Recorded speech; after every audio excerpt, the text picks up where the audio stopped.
Hello and welcome to the Chair Reviews. Once again, you're back here, you're back for more. And this time, Trainwreck.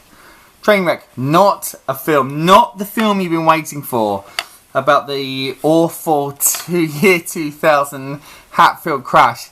Oh no, that's just bad taste, isn't it? That is really, really bad taste. That is bad taste. But it's not that film, it's this film. I happen to have a handy poster. Although you would have already seen it on the site. But it's Trainwreck. It's a romantic comedy. It stars her, what's name is Amy Schumer. Him, what's name is Bill Hader. And it is a rom-com, a New York rom-com. Now. Great things! It stars those two. It's really her vehicle. Oh, it's a Judd Apatow film. Aha! Let's not bore you, but Judd Apatow. Okay, I'm just going to tell you. There's no point showing you the covers. Knocked Up, This Is 40, Funny People, 40-Year-Old Virgin. Are you with me? Do you like them? Do you think they're funny? Do ya? Do ya? Well, I think they're quite funny. And this one is.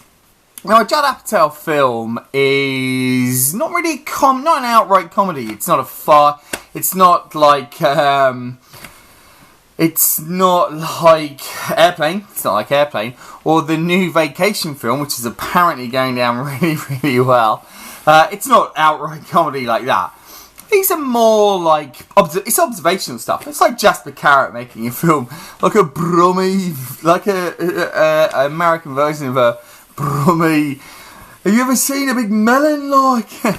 But anyway, I'm going for tangents. But these are dramedies. These are films that attempt to observe white middle class characters on their ups and downs.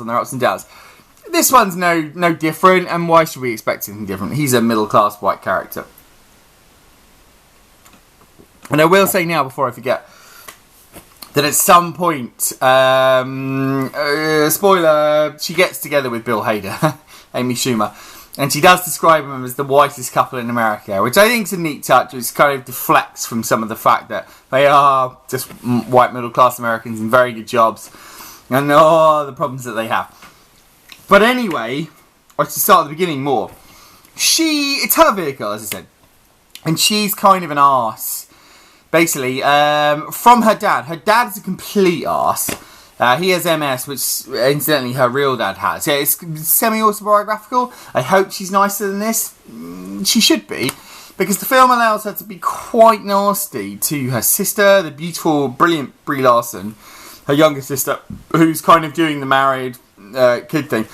She is listening to her dad's advice, which at the beginning of the film is quite hilarious. He does this spiel about monogamy, but based around dolls. Would you want to play with dolls? Would you want to only play with one doll? It's very, very amusing. It's well written and good.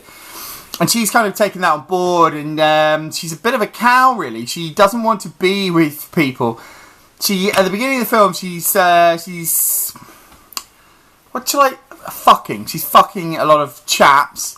But she's kind of going out with John Cena, who's a big wrestling guy, who I'd never seen in anything. I think he's in a couple of action films. I'd never seen him in anything. And he turns out to be really, really, really good screen presence. He's funny, and he's very tender. There's a scene that they share together, and it's actually quite raw, and it's well played, and a lot of it's on his part. But anyway, so she's a bit of an arse, but she's also very, very funny. And also, just as an aside, I've seen her interviewed, or read her interview, and she says, I don't want to just play the fat French. She's not actually fat. She is what the French call body normal. She's just a normal sized girl, really. She's a little bit plump, but she's kind of got a nice figure. But anyway, that's an aside. So, what was I saying before the aside? What was I saying? Anyway, what I was saying was, she's after a lot of guys, and she thinks monogamy shit. And then she meets Bill Hader, who's a really nice guy. I spoke about him in Skeleton Twins, which I liked a lot, and he was very good in that. But in this, he is playing the nice guy. he's not like a whitewashed nice guy. He's not a wet ass wipe. But but he's the nice guy. He's a doctor. He's brainy. And then the film goes on, and it's all about, like, can she stay with him because she doesn't think monogamy is very good. It's kind of a reverse When Harry Met Sally, in a way. Or no, not a reverse, but like a switch on it. In its dreams, it's When Harry Met Sally, I will say that. And in its dreams, what it is, it's difficult, isn't it? Any film in New York, any comedy, any romantic comedy in New York, does get set up against a very high caliber of films. Oh, and some very low. It's like it's not Bride Wars, but if it's smart, then you get measured against Woody Allen or the new Woody Allen, Noah Baumbach, who I think is fast on his way to not surpassing, but at least equaling the New York master, Woody Allen. But you're always going to get put up against that. And it's not quite as good as that. It's not quite as sharp. It's not quite as funny. It's just not as biting. It's just not as... I don't think it's as hilarious. Well, some Noah Baumbach stuff. It's not as hilarious as Woody Allen. Let's say that.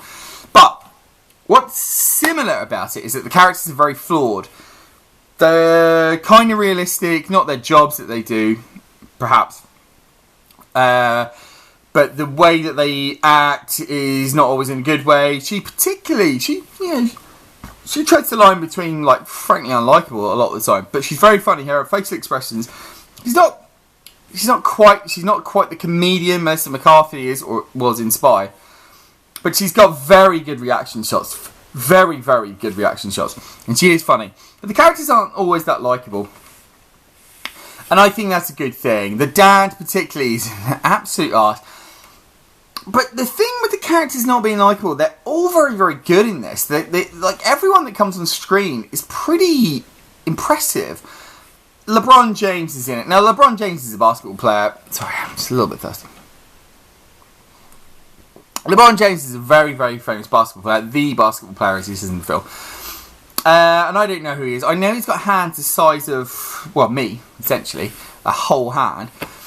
But he's really, really funny as the Doctor's friend, like, trying to look out for him. But everybody who comes into this film is really, really funny. They all make an impression, and I think that's a real gift of the director. Tilda Swinton, an unrecognisable Tilda Swinton, playing an English magazine editor, who's just an absolute bitch. Sometimes overstepping the mark, but pretty damn funny. But everyone in this makes a mark. The dad makes a mark, she makes a mark. Just kind of everyone who comes on screen has a little bit to do. Brie Larson makes a mark with her, just her good-naturedness, and but she's not flawless either, and that's good. That's good. We want real characters. We want real characters who don't just... I'm not going to go into Expendables thing again.